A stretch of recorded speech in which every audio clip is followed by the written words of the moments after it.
Hey, Hi. hey, I want to see how you're doing now that.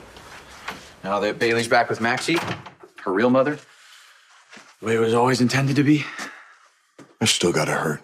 big time. You already packed? I'm working on it. There's no point in staying here. Does Brooklyn feel the same way? Oh, I wouldn't know. Brooklyn's gone. About an hour after Maxie picked Bailey up, Brooklyn came downstairs with a suitcase. Claimed she was going to Bensonhurst to visit her mother. Oh. Does Lois know the whole story? Just the basics. She said she wanted to explain everything to her face to face, but I think she just needed to get away. I guess the house probably feels pretty empty without Bailey in it. And me. Because you're moving out. Yeah, there's no point in me staying here now that the whole charade is over. Yeah. You know, I saw you two together, you and Brooklyn. I saw you in action when Bailey went missing. You're pretty good together, right?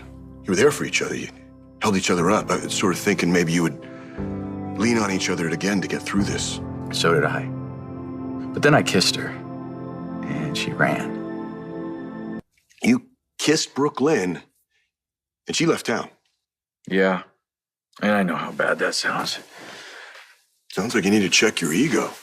What? Yeah. I mean, Brooklyn just gave up the child that she raised as her own since birth, and you think it's your disgusting kiss that sent her running? Okay, thank you for stopping by. If you'd please leave now, that would be great. I'm kidding. I only know because I've been there, all right? Come on, I know you got something going on up there. Just talk to me.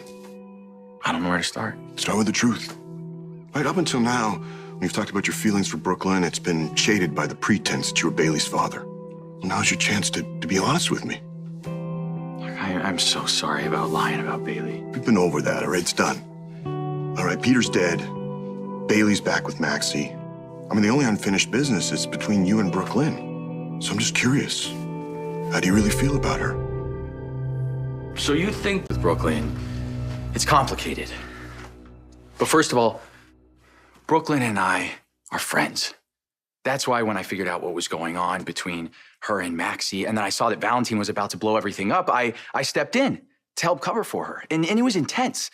You know, acting like Bailey's father and assuming all these new responsibilities, but I saw how relieved Brooklyn was when she had someone to talk to. You know, she could tell me because I knew the truth.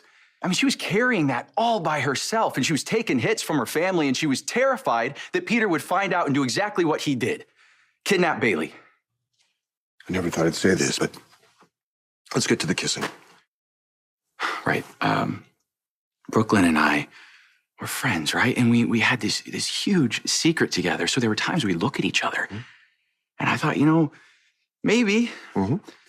But then the moment didn't last very long, and nothing ever happened between us until we found out the news that Maxie was safe, Peter was dead, and everything was over.